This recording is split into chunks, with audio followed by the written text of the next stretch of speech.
바로 좀 시작해 볼게요. 샴페인은 바로 파리 옆에 있습니다, 여기. 예.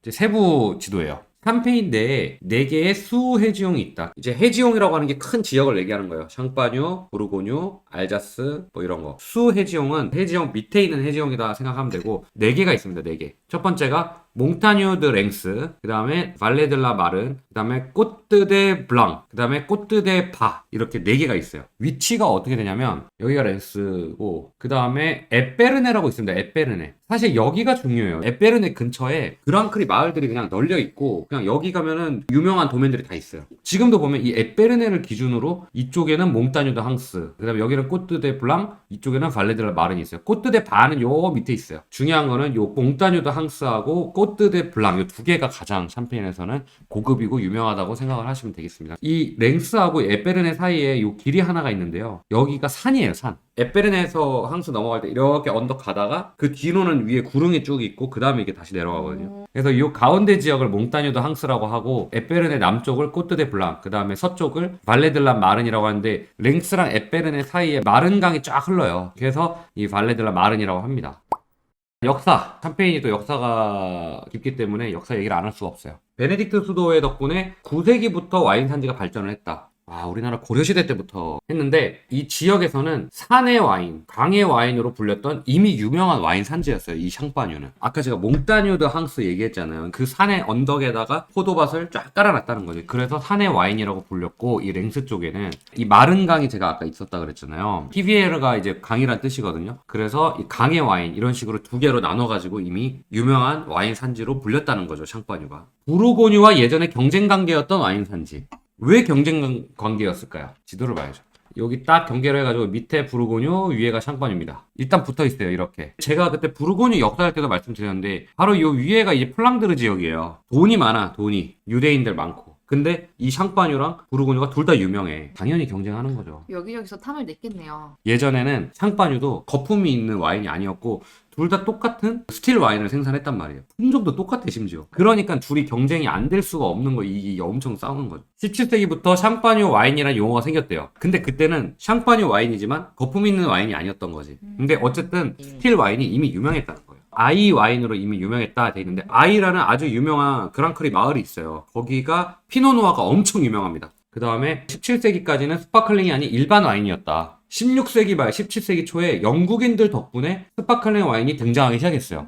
이 두꺼운 병하고 이 코르가 그때 나오기 시작해요. 그래가지고 샴페인이 거품이 있는 게 등장하기 시작을 하는데 영국인들 덕분이다. 왜? 원래 프랑스는 자기네들이 그냥 만들어가지고 오크통 상태로 영국에다 보냈어. 수출하는 거는. 그리고 자기네들이 먹을 거는 그냥 자기네들 병에다가 담아가지고 팔았겠죠. 근데 웃긴 거는 이게 겨울이 지나고 봄이 됐는데 아니 자기네들 거는 터지는 거야 이게. 근데 영국 거는 안 터지는 거야. 이게 왜 안 터지지? 근데 알고 봤더니 영국이 석탄이 많아요. 석탄이. 석탄으로 유리를 만들었대요. 석탄을 뗀 그 불로. 그러니까 근데 그게 석탄으로 한 불이랑 그냥 뭐 일반 불이랑 이 유리를 만들 때 밀도가 강도가 뭐 다르대. 그러다 보니까 영국인들이 만든 이 유리병이 안 터지는 거야. 훨씬 튼튼했던 거지. 근데 더 재밌는 거는 이제 프랑스에서는 그 깨지고 안 깨지더라도 이게 거품이 남아있으면 잘못된 와인으로 생각을 한 거예요. 왜냐면 원래 스틸 와인을 생산했으니까. 근데 영국 사람들이 어느 순간부터 갑자기 주문을 들어오는데 어떤 주문이 들어오냐면 니네 불량 와인 좀 주면 안 되겠어? 그러니까 프랑스 사람들이 이상했대요. 왜 불량을 주문해가지고 이거를 막 영국인들이 쓸어가는 거야.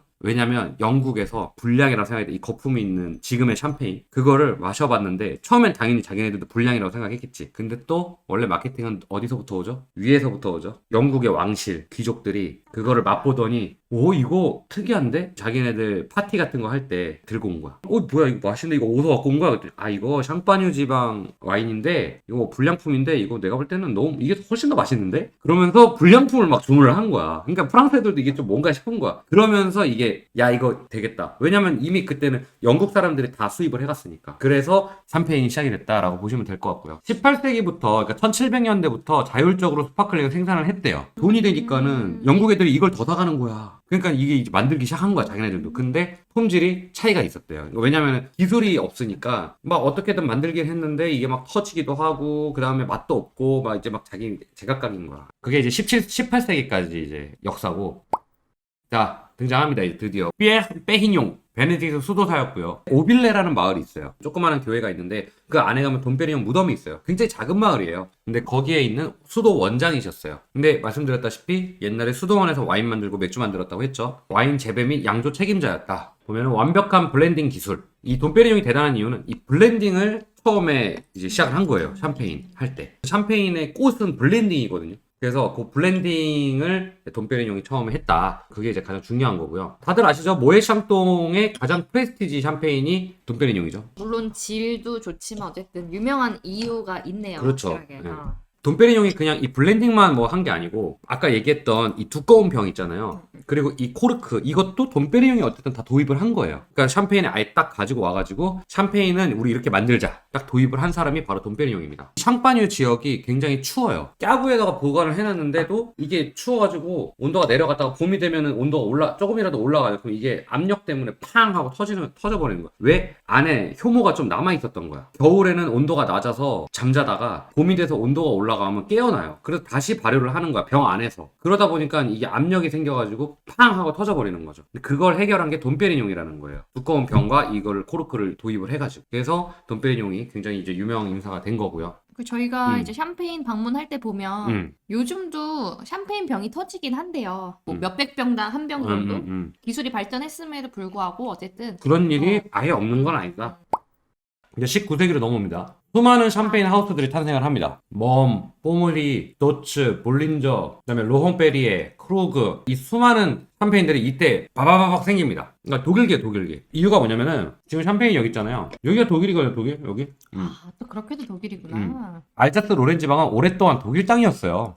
독일 땅이었다가 루이 14세가 그때 점령해가지고 이걸 먹은 거예요. 여기가 독일 땅이었다는 얘기예요. 이렇게 옛날에는. 그러면 여기 독일 사람들이 막 살았겠지? 그러면 바로 옆에 샴파뉴가 있는데 여기는 와인 산지로 이미 유명해. 여기로 넘어오는 거야. 계속 넘어옵니다. 일하러. 그래서 여기서 다른 일을 한 게 아니고 그냥 포도 재배하는 일을 해요. 시간이 좀 지나다 보니까 정착을 한 거예요. 그 다음에 머리 좋고 좀 성공한 사람들이 있을 거 아니에요. 그런 사람들이 자기네들의 하우스를 만들기 시작합니다. 그리고 또 어떤 게 있냐면 이제 독일 사람들이 일하러 와가지고 여기 샹파뉴에 있는 프랑스 여자들 뭐 하고 결혼을 해요. 그 하우스를 대가 끊기거나 하면은 이 사위가 이제 물려받고 이러는 거예요. 그러면서 이름이 독일계로 바뀌고 뭐 이제 그런 경우도 있었다고 합니다. 그래서 어쨌든 지금 샹파뉴에도 독일계 이름이 굉장히 많은 거예요. 이제 19세기가 되면은 프랑스랑 독일하고 이제 국가 개념이 생기기 시작합니다, 이미. 그러면서 독일하고 프랑스가 다툼이 많이 일어나고 전쟁을 막 하다 보니까 이제 프랑스 정부에서 샹파뉴에 있는 독일계 하우스에다가 얘기를 해요. 니네 어디야?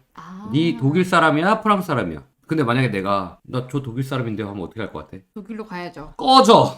다 몰수. 전쟁 중이니까. 그러니까 뭐라고 했겠어요? 저 프랑스 사람인데 얘. 다 프랑스를 귀화를 합니다, 그때. 그래가지고 지금 이름은 독일계지만 결국엔 프랑스다라는 게 이제 결론입니다. 1816년에 베브 클리코 그 유명한 남편이 뭐 어떻게 와가지고 이 하우스를 차렸는데 차리자마자 몇 년 안 돼서 돌아가신 거야. 그래가지고 이 클리코 여사님이 이거 어떻게 해야 되지? 이걸 팔아야 되나 어쩌나 이제 고민을 하다가 이제 친척들이 도움을 좀 줬나 봐요. 한번 해봐라 해갖고 클리코 여사님이 자기가 그럼 해보겠다. 정말 대단한 게 뭐냐면 돈페리뇽이 이렇게 했으면은 그 퀀텀 점프를 클리코 여사님이 또 이렇게 했는데 뭘 했냐? 르미아주 테이블을 발명했다. 요걸 얘기하는 거예요. 요거. 오른쪽 밑에. 이거 안 쓰는 데가 없잖아요. 다 쓰죠. 지금까지 쓰잖아요. 요거를 만들고 이 르미아주 하는 거를 그 클리코 여사님이 한 거예요. 르미아주를 하는 이유가 있잖아요. 효모 찌꺼기를 모으는 거잖아요. 병목으로 모은 다음에 그다음 뭐 하죠? 대고주먹 하잖아요. 효모 찌꺼기 빼내는 거. 이 두 개를 개발한 사람이 클리코 여사님. 엄청난 거죠. 이 클리코 여사님이 이거 르미아주를 하기 전에는 어떻게 샴페인을 마셨냐면요.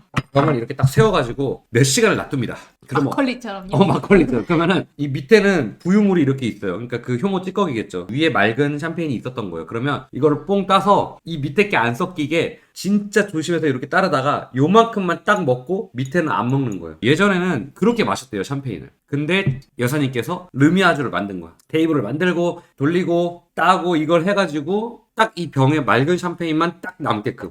그래서 베브클리코가 유명한 겁니다. 1831년에 장 바프티스트 후앙수아라는 분이 있었어요. 이분이 과학자예요, 과학자. 라헤딕시옹 후앙수아라는 방법을 뭔가 만들었어요. 거품을 만드는 2차 발효에 대한 결정적인 발견. 당의 적절한 첨가 용량을 이분이 알아낸 거야. 그 이전에는 정확한 용량을 몰랐대요. 그러니까 무슨 말이냐? 샴페인에서 거품이 중요하잖아요. 이 거품을 만들 때 이미 만든 와인에다가 티하주라고 해가지고 효모하고 당분하고 와인이 조금 섞인 이제 그 액을 살짝 집어넣고 다시 막는단 말이에요. 그러면 이 안에서 다시 발효가 일어나서 거품이 생겨서 지금 이 스파클링 와인이 되는 건데, 문제는 효모랑 당분을 어떻게 적절하게 섞어서 손맛으로 때려 넣은 거야. 그러다 보니까 어떤 일이 있었느냐, 평균 50%, 최대 80%까지 파손 손실을 봤대요. 깨져버리는 거야. 왜냐면 너무 많이 넣어가지고 이산화탄소가 너무 배출이 많이 돼서 그냥 병이 깨져버리거나, 아니면 적어가지고 그냥 거품이 있는 동 마는 동. 그러니까 그냥 눈대중으로 했던 거야. 근데 이거를 이 장 바티스트 프랑스와라는 분이 과학자잖아. 논문을 쓴 거야. 아주 적정 용량의 당을 얼마나 넣어야 되는지, 효모랑 그거를 발견해낸 거예요.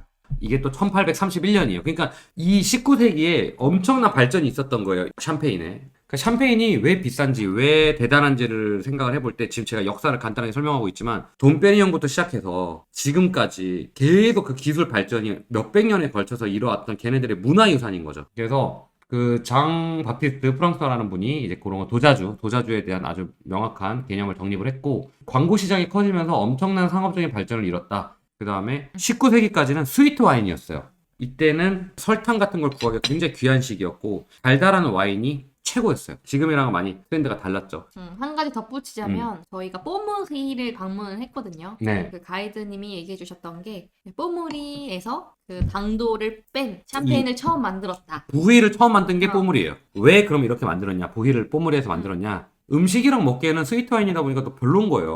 그게 너무 안타까워서 뽀무리에서, 아니 왜 샴페인은 음식이랑 먹을 수 없는가? 도자주를 줄이고 만든 게 보리. 그 보리가 뽀무리에서 처음 만들었어요.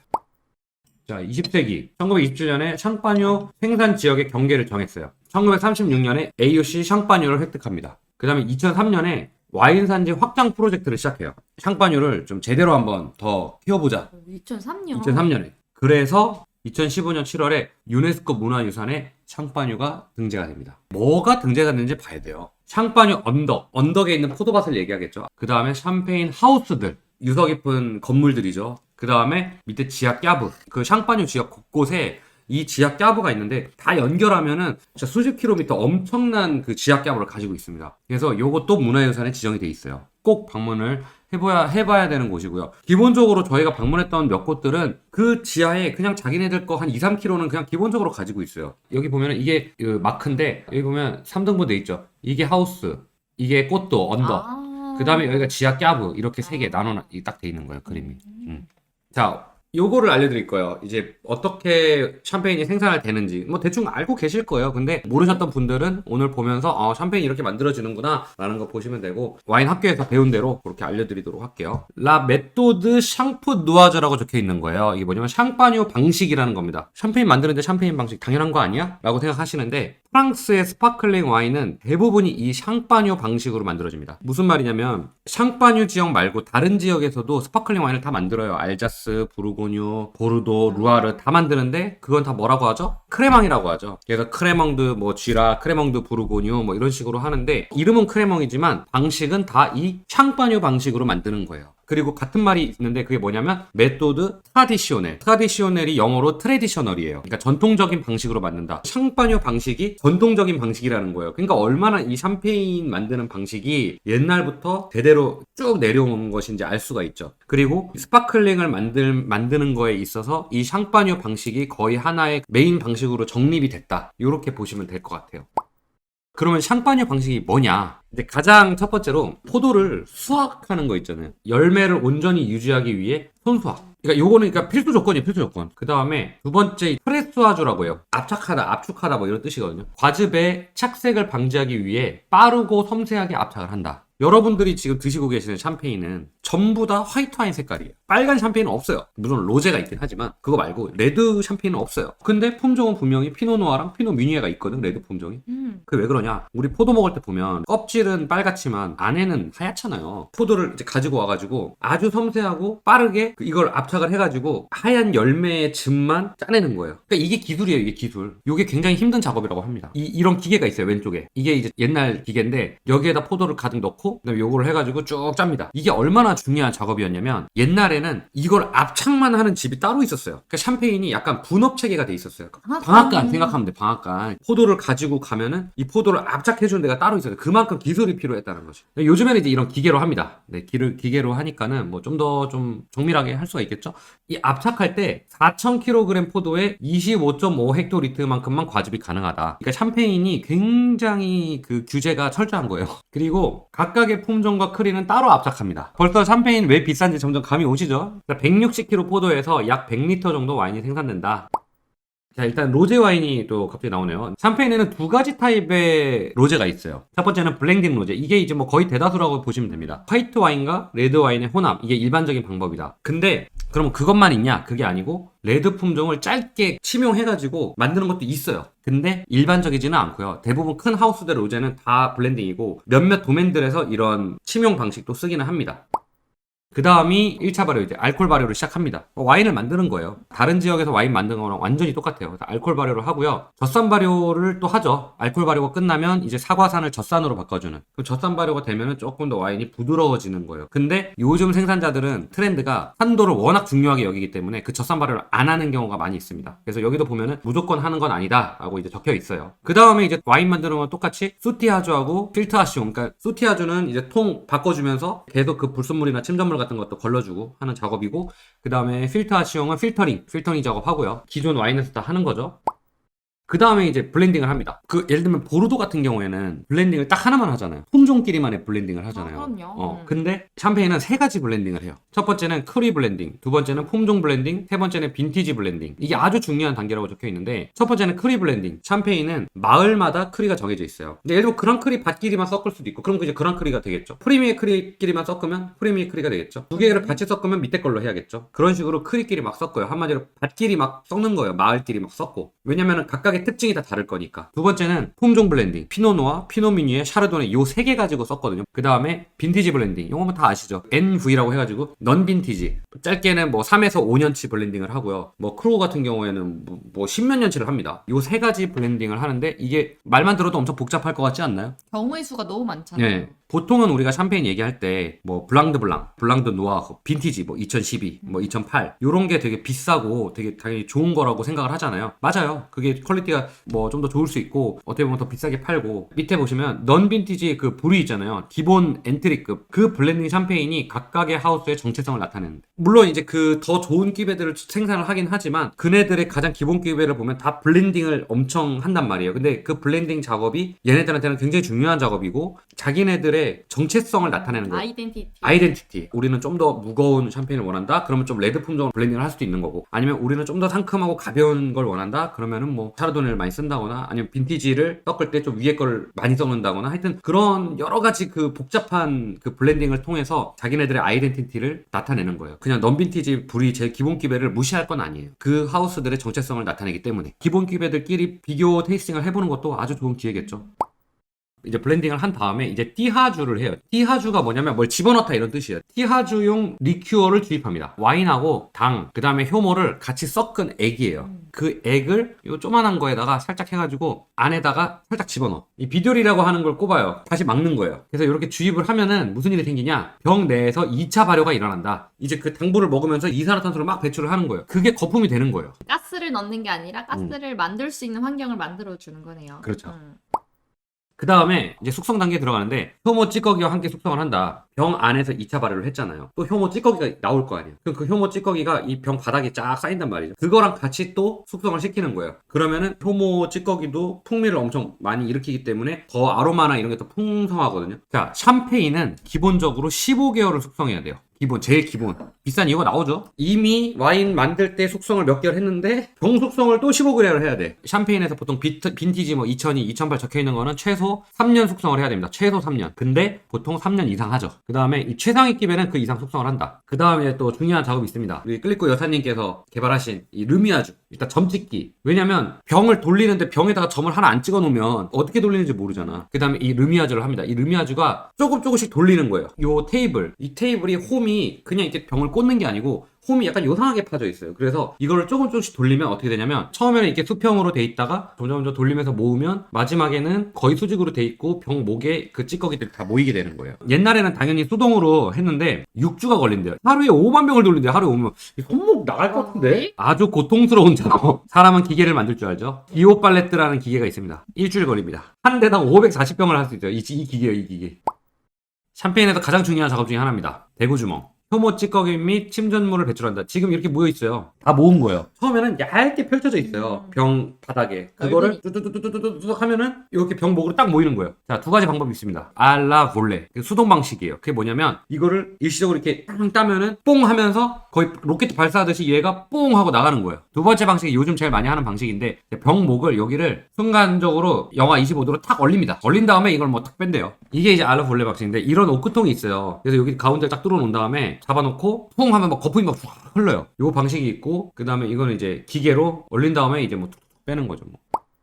자, 도자주. 대구주먹을 딱 따면은 당연히 압력 때문에 거품이 푹 줄줄 나와요. 와인이 줄어들었다는 얘기잖아. 그럼 그거를 그대로 하고 막고 출시하면 안 되지. 그래서 살짝 와인을 더 넣어요. 와인을 더 넣어가지고 뚜껑을 닫아가지고 750ml 그거를 출시를 합니다. 그거를 도자주라고 하는데 도자주형 리큐어를 주입합니다. 그 도자주형 리큐어가 뭐냐? 리저브 와인과 당의 혼합물. 기존에 만들어놨던 리저브 와인에다가 당을 좀 섞은 거야. 그래서 요걸로 만든 그 리큐어를 마지막에 넣는 거예요. 와인이 기본적으로는 요 도자주를 하기 전에는 기본적으로 와인이 달지가 않고 모든 게 거의 다 드라이한 샴페인인데 이 도자주를 하면서 달달한 샴페인도 만들 수 있는 거예요. 당 함유량에 따라서 와인의 스타일이 결정된다. 그래서 기본적으로는 드라이한데 몇 그램씩 더 넣으면은 그 샴페인의 스타일이 결정이 되는 거예요. 좀 달달한 스위트 샴페인인지 아닌지. 요거만 좀 기억하셔도 이제는 샴페인 라벨을 보면은 이 샴페인이 좀 달달한 건지 아닌지를 알 수가 있습니다. 여기서 기억해야 될 거는 요거 4개만 기억하시면 돼요. 이쪽으로 갈수록 달달해지는 거예요. 엑스트라 불이 적혀 있으면 아 굉장히 좀 드라이한 거구나. 그다음에 불이가 그냥 기본 샴페인 듬이 세게 적혀 있다. 아 이건 달달한 거구나 이렇게 생각하시면 됩니다.